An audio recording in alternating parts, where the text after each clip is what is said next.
नमस्कार। तो कैसे हैं आप सब? आई होप आप बहुत अच्छे से होंगे। तो मैं सरोज स्वागत करती हूँ आपके अपने channel online study with Saroj में। तो फ्रेंड्स, कैसी चल रही है आपकी तैयारी? आई होप आप बहुत अच्छे से तैयारी कर रहे होंगे। तो फ्रेंड्स, आज की जो क्लास रहने वाली है, आपको पता है सीटेट से रिलेटेड मोस्ट इम्पॉर्टेंट क्वेश्चंस जो भी हैं वो मैं आपके लिए लेके आती हूँ। और साथ में अगर आप एचपीटीजीटी कमीशन की प्रिपरेशन कर रहे हो तो उसके लिए भी ये क्लास जो है वो बहुत ज़्यादा इंपॉर्टेंट रहने वाली है। क्लास में आपको पता है बहुत ज़्यादा क्वेश्चंस मैं आपके लिए नहीं लेके आती हूँ, लेकिन जितने भी क्वेश्चंस इस क्लास में होते हैं बहुत ही ज़्यादा इंपॉर्टेंट क्वेश्चंस जो है वो रहते हैं। तो फ्रेंड्स, आपने क्लास को एंड तक जरूर देखना है, क्योंकि बहुत लंबी क्लास तो मेरी नहीं होती है, लेकिन जितनी भी होती है इंपॉर्टेंट क्वेश्चंस होते हैं और उन क्वेश्चन से रिलेटेड जितने भी क्वेश्चंस बनते हैं वो भी मैं आपको साथ में ही बता देती हूँ। अपने फ्रेंड्स के साथ इस क्लास को शेयर करना है ताकि वो भी इस क्लास को देखकर इन जो बेनिफिशियल क्वेश्चन है इनका फायदा जो है वो भी उठा सके। और अगर आप चैनल पर अभी अभी आए हो या फिर नए आए हो तो प्लीज चैनल को सब्सक्राइब कर लें और साथ में लगे बेल आइकन को भी प्रेस कर लें, ताकि मेरे आने वाले हर वीडियो का नोटिफिकेशन जो है वो आप तक पहुंच जाए। अपने फ्रेंड्स के साथ इस क्लास को जरूर शेयर करें, मैं बार बार कह रही हूँ। और क्लास अगर आपको अच्छी लगती है तो प्लीज क्लास को लाइक करना बिल्कुल ना भूलें और कमेंट करके मुझे जरूर बताएं कि आपको मेरी क्लासेस जो है वो कैसी लगती हैं। तो चलिए शुरू करते हैं हम आज की ये क्लास। तो आज की क्लास के जो इम्पोर्टेंट सभी क्वेश्चन रहने वाले हैं ये एसएसटी प्लस जीके के क्वेश्चंस जो है वो रहने वाले हैं। ठीक है, एसएसटी प्लस जीके के क्वेश्चन जो है मोस्ट इम्पॉर्टेंट वो मैं आपके लिए लेके आई हूँ, और ये सभी क्वेश्चन जो है एक तरह से पीवाईक्यू है। ठीक है, तो आपको पता है किसी भी एग्जाम को क्रैक करने के लिए पीवाईक्यू जो है वो कितने ज्यादा इंपॉर्टेंट रोल जो है वो प्ले करते हैं। ठीक है, तो प्रीवियस ईयर्स के क्वेश्चन हैं ये। ठीक है, किसी ना किसी एग्जाम में ये क्वेश्चन जो है वो पूछे गए हैं। ठीक है, उस हिसाब से भी आप अंदाजा लगा सकते हो कि ये कितने ज्यादा इंपॉर्टेंट क्वेश्चन है। तो चलिए, सबसे पहला मोस्ट इम्पॉर्टेंट क्वेश्चन है और बहुत बार एग्जाम में ये पूछा गया है। इवन कि जब मैंने खुद एचपी टेट जो है वो क्वालिफाई किया था तो भी ये क्वेश्चन जो था वो पूछा गया था। ठीक है, तो इस तरह के क्वेश्चन जो हैं जो मोस्ट बार जो है वो ज्यादा से ज्यादा बार एग्जाम में रिपीट हुए हैं, उनके फिर से आने की संभावना जो है वो बढ़ जाती है। क्यों बढ़ जाती है? अगर क्वेश्चन को सीधा ना पूछा जाके आपसे घुमा फिरा के भी एग्जामिनर इसी क्वेश्चन को पूछ सकते हैं। ठीक है, तो चलिए शुरू करते हैं कि स्त्री पुरुष तुलना नामक ये पुस्तक जो है ये किसने लिखी है। ठीक है, स्त्री पुरुष तुलना। ठीक है, ये एक फेमिनिज्म की यानी कि नारीवादी सबसे मोस्ट इंपॉर्टेंट ये पुस्तक रह चुकी है। ठीक है, तो ये पुस्तक जो है ये किसके द्वारा लिखी गई है और कब लिखी गई है ये भी क्वेश्चन आपसे पूछा जा सकता है। तो आपको दोनों ही क्वेश्चन जो है वो क्लियर होने चाहिए।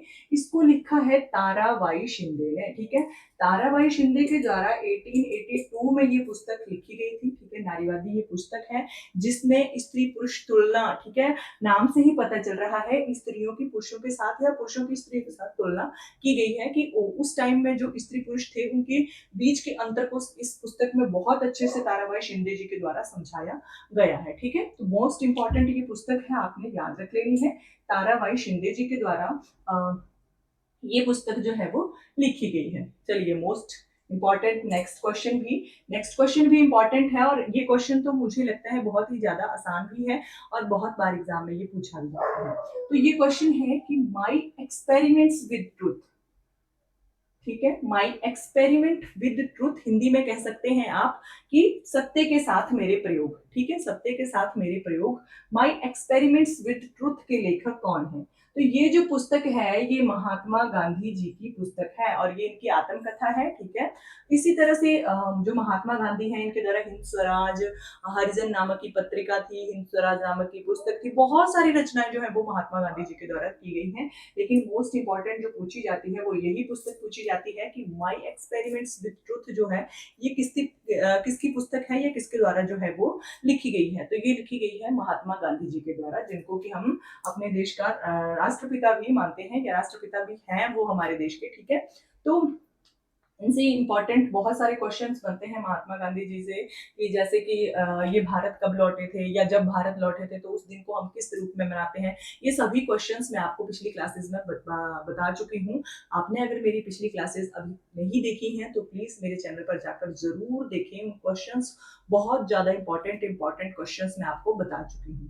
ठीक है, नेक्स्ट क्वेश्चन की अगर हम बात करते हैं तो नेक्स्ट क्वेश्चन है कि श्रीलंका, ठीक है, ये जीके का क्वेश्चन है, ठीक है, जीके का एक तरह से क्वेश्चन रहने वाला है कि श्रीलंका का प्राचीन नाम क्या था। तो श्रीलंका का प्राचीन नाम था सीलोन, ठीक है, क्या नाम था, सीलोन नाम था प्राचीन नाम, और इसको 1972 में ये नाम जो था वो यूज किया गया था श्रीलंका के लिए, ठीक है। नेक्स्ट क्वेश्चन है कि दुनिया का सबसे छोटा पक्षी जो है वो कौन सा है, ये भी एक तरह से जीके का ही क्वेश्चन रहेगा, ठीक है। तो दुनिया का सबसे छोटा जो वर्ड है वो कौन सा है, वो है हमिंग बर्ड्स, ठीक है।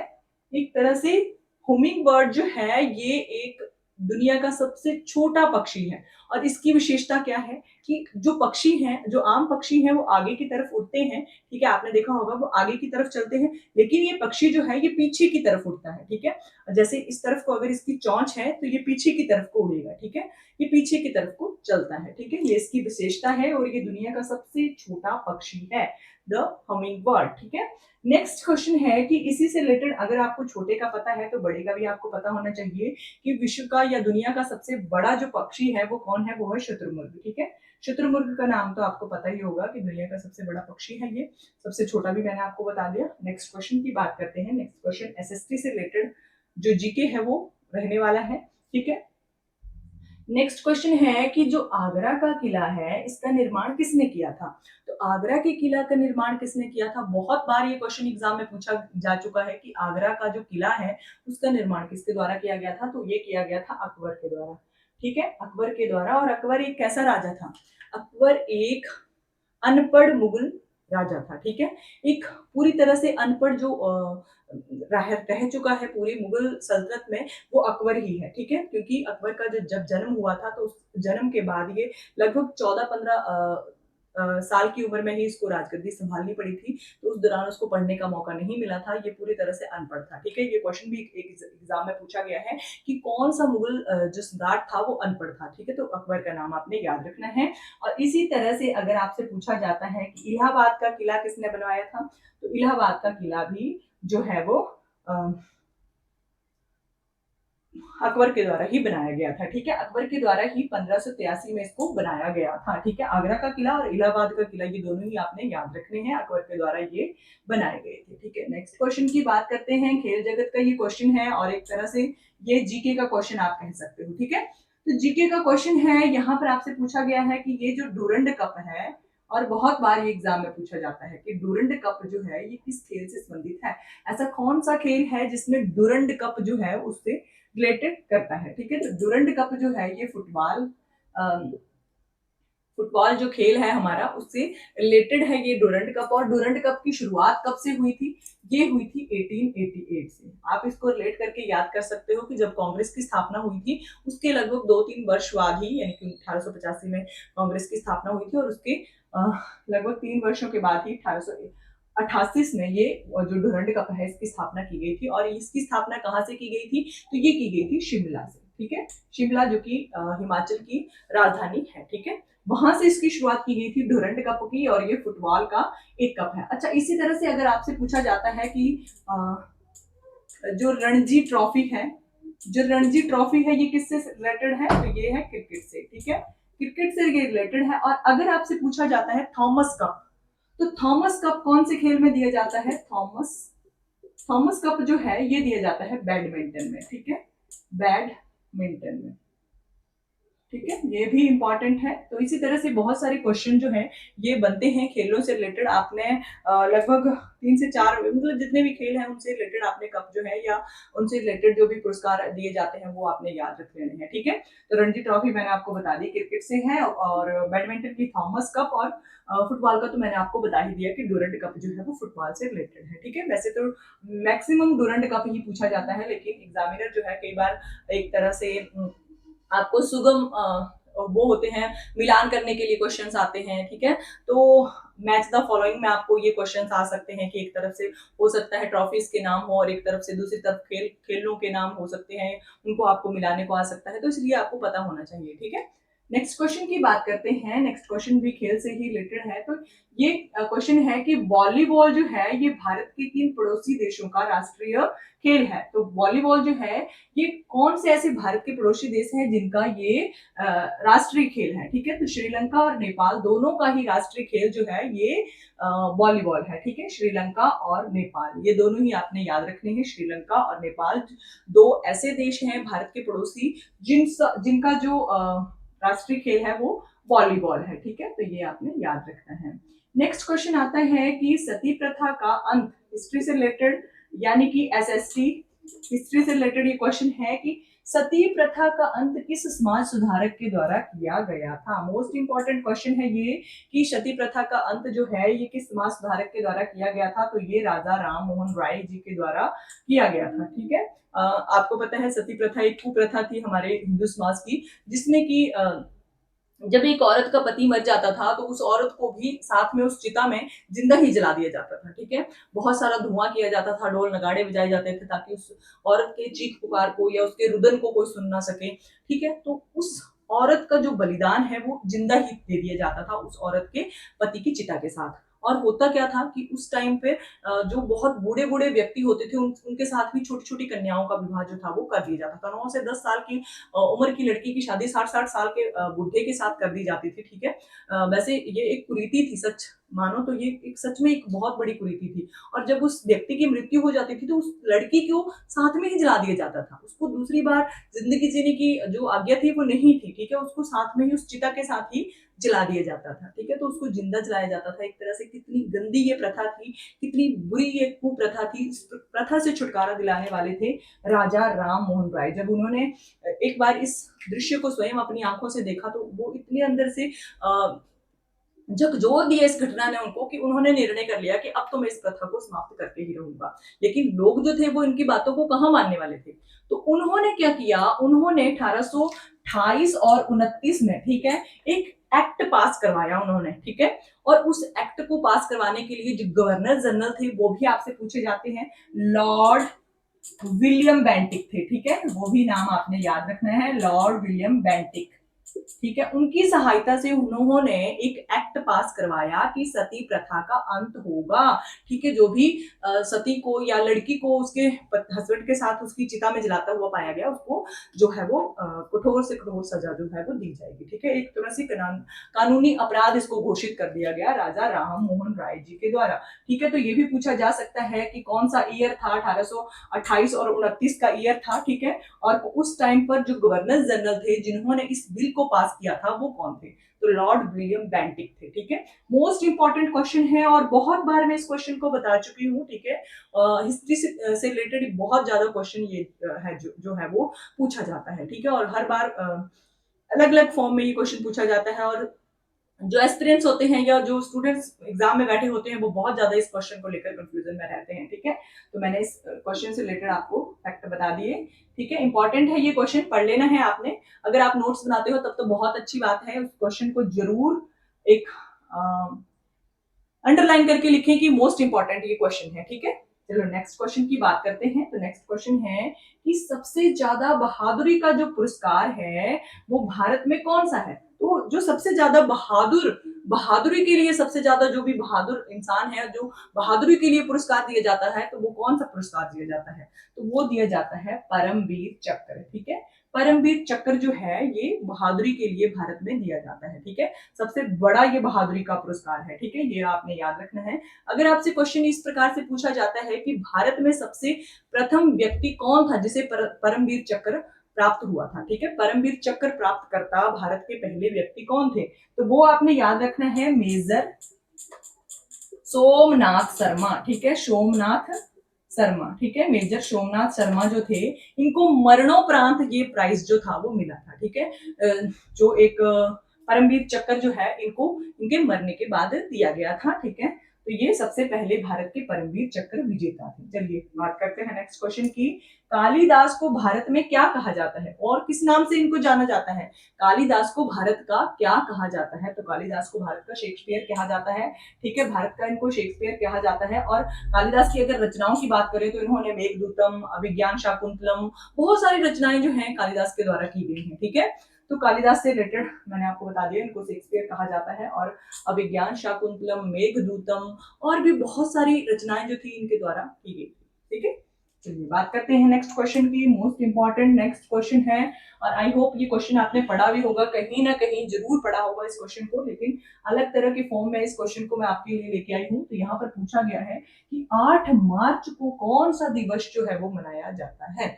ऐसा कौन सा डे है जो 8 मार्च को सेलिब्रेट किया जाता है, और ये इंडिया में ही नहीं बल्कि पूरे विश्व में सेलिब्रेट किया जाता है, पूरे वर्ल्ड में ये सेलिब्रेट किया जाता है। तो वो है अंतर्राष्ट्रीय महिला दिवस।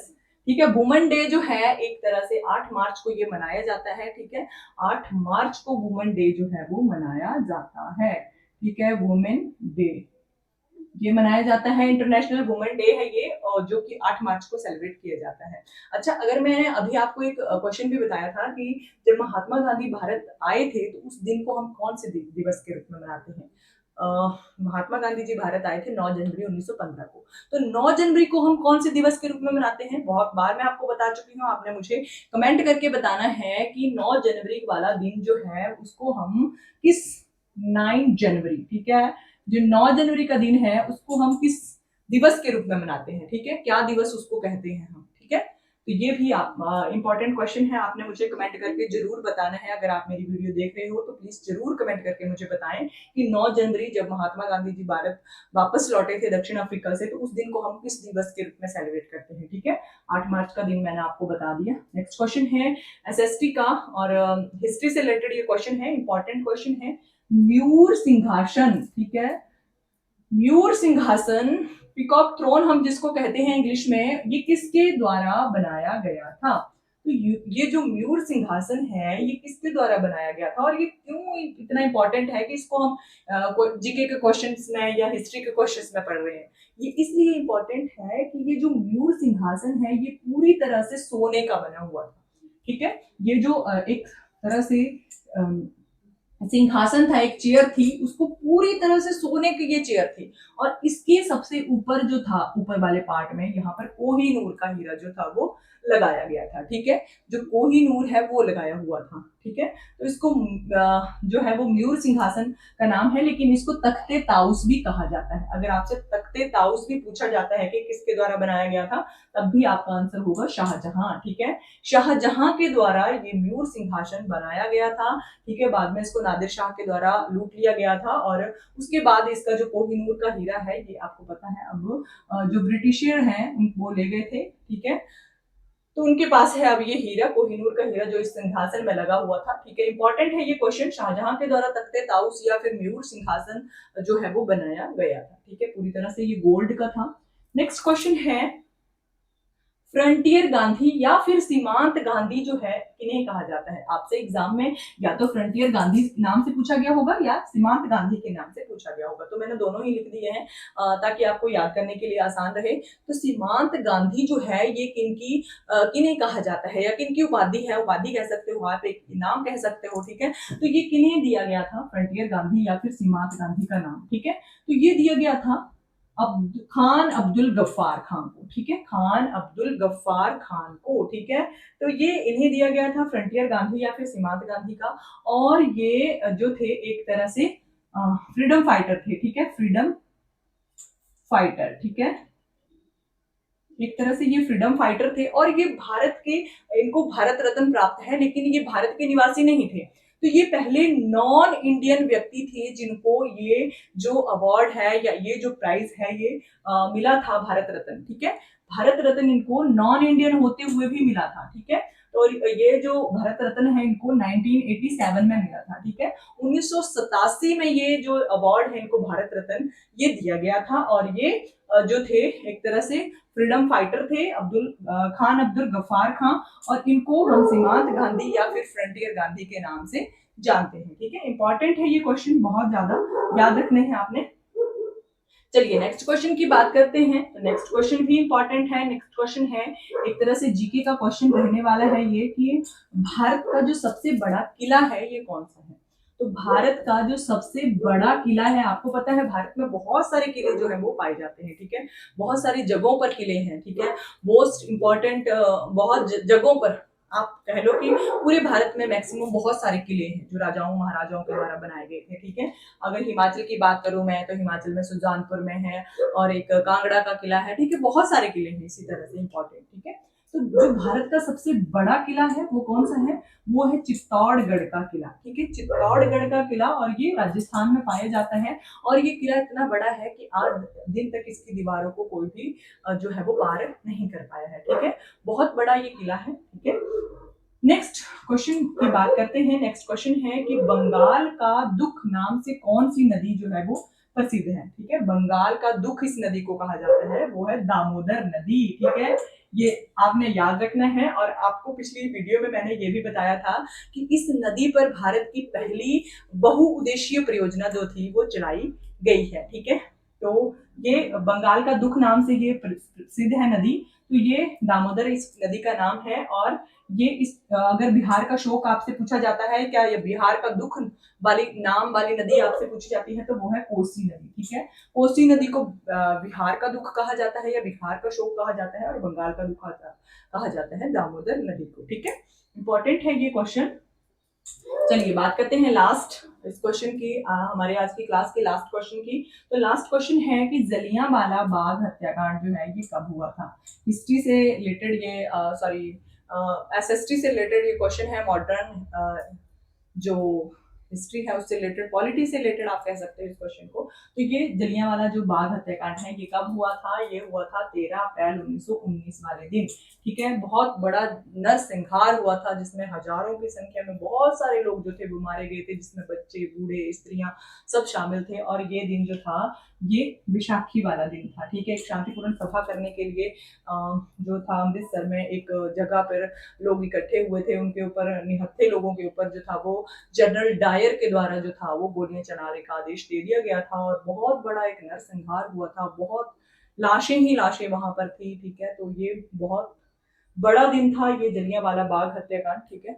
और इसके बाद ही जो रविंद्रनाथ टैगोर थे उन्होंने अपनी जो उपाधि थी नाइटहुड की वो वापस कर दी थी, ठीक है। तो ये बहुत सारे क्वेश्चन रिलेट करके बन जाते हैं आपस में। और आई होप कि आपको ये सभी क्वेश्चन जो है वो इम्पोर्टेंट लगे होंगे, और इम्पोर्टेंट है भी क्योंकि ये सभी क्वेश्चन जो है वो एक तरह से PYQ हैं, ठीक है। तो चलिए मैं एक बार फिर से आपको कहती हूँ कि अगर आपने चैनल को सब्सक्राइब नहीं किया है तो प्लीज चैनल को सब्सक्राइब जरूर कर लें। और इसी तरह से इंटरेस्टिंग वीडियोस देखने के लिए प्लीज मुझे कमेंट करके जरूर बताएं कि आपको मेरी वीडियोस जो है वो कैसी लगती हैं, और मेरी वीडियोस को शेयर भी जरूर करें। Thank you for watching.